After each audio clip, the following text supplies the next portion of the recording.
Hello, I'm going to be talking about the benefits of hawthorn berry today, and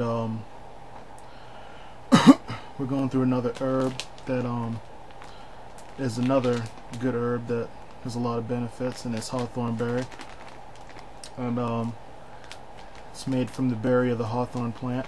I got it like this in its powdered form.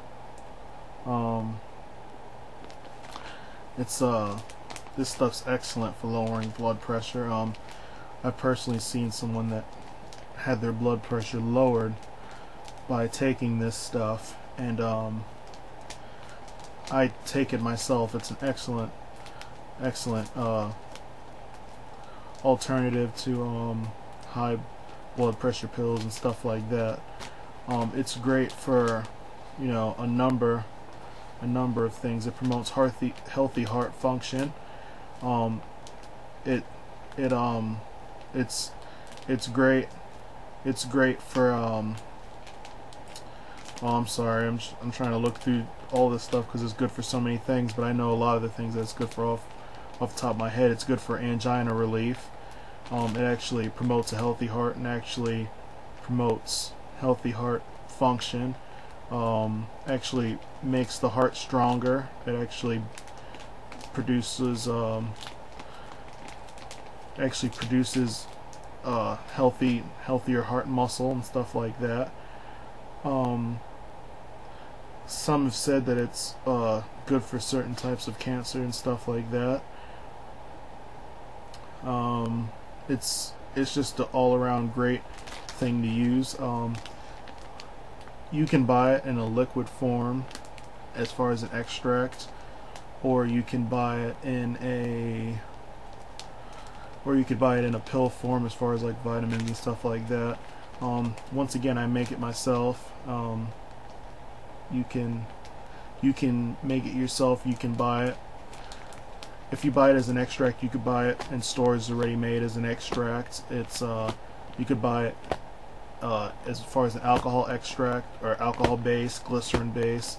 You could do it as that, or you can make it yourself. You could use alcohol, glycerin. There's vegetable glycerin. There's, you know, just regular glycerin that's obviously from animals. You have vinegar that you can use. Vinegar is good for, well, vinegar's okay, but you can use vinegar also, and those are alternatives for people that don't like alcohol.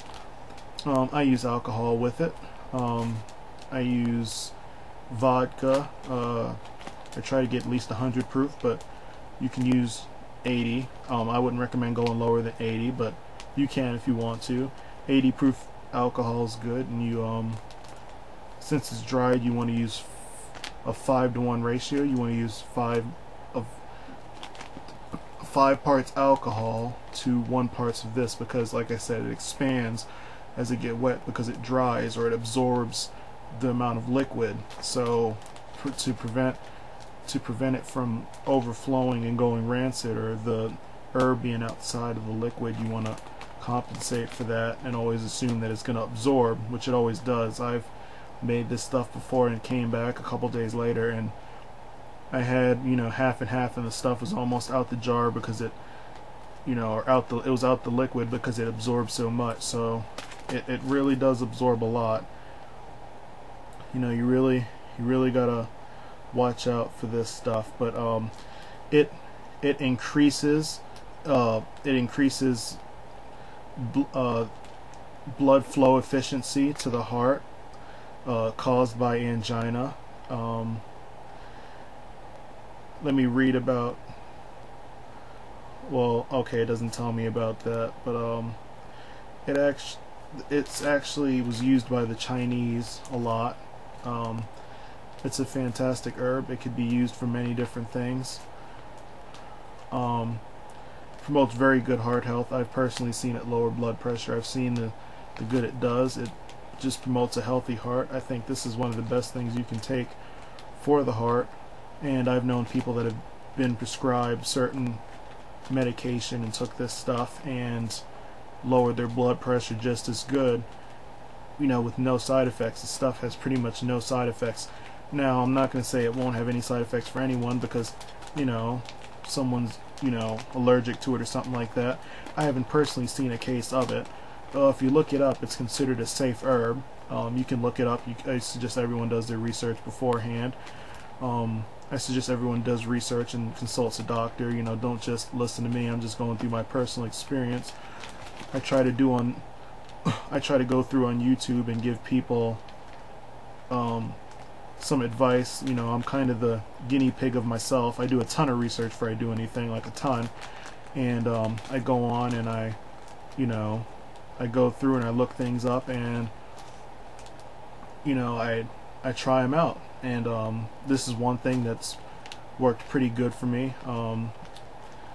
I take this and a few other things, and this is very excellent for the heart. It's good for people that don't even have heart issues. If you want to just promote a healthy heart and take it kind of as like a supplement, you can do that.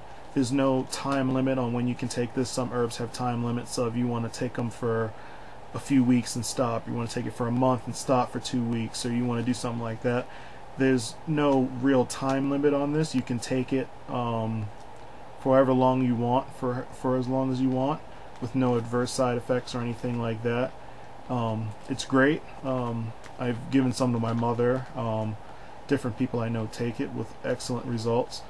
But like I said before, you consult a doctor about it. You do your own research and come to your own conclusions. Like I said, this is only my personal opinion of what worked for me, and I'm just sharing my personal opinion. And I think for me personally, this stuff has been an excellent tool to use. It's just it's one of those herbs that is pretty popular for heart health and stuff like that, and it's just a good herb. I believe it's one of the number one heart herbs out there as far as what you can take for the heart. But I would like to thank everyone for watching, and I'm going to try to do some field videos, and I'm going to try to go out and actually take some video of some of the herbs out in the field that you could actually find, how to identify them and how to pick them, from anything from skin to just general health to infections and stuff like that. I'm going to do stuff like that, and we're going to go through that. I wanted to go through these two herbs. I'm sorry that I didn't have a whole lot on this, but this is just one of those, you get what you get kind of things. It's not like, it's not one of those herbs that has an array of things to go through, but what it does for that one part of your body is so excellent that it's worth taking. This is one of those herbs that is directly for the heart. It benefits the heart directly. It's not a whole bunch of other parts of the body and stuff like that, but what it does for the heart is probably better than what 15 other herbs do that have a lot of other things that it can go for. So this is definitely a great thing to have, definitely a great thing to buy. I would suggest everyone do your research, look into it for yourself, see if it's for you, consult with your doctor about it, and try it out. Like I said, it doesn't hurt to try anything out. And it's been good for me, and it's been good for certain issues I've had. If anyone has any questions, you can ask me about it, and I can go into it in greater detail. Like I said, I can't go through an extensive amount of information. That's why I post a lot of comments or video blips, or whatever you want to call them. I don't know what they're called, on my actual page, and I actually type up more information because it's extremely hard to go through as much information as with the time that I'm allowed. So if anyone has any questions, let me know. I'll be glad to ask them. And thank you for everyone for watching. Thank you.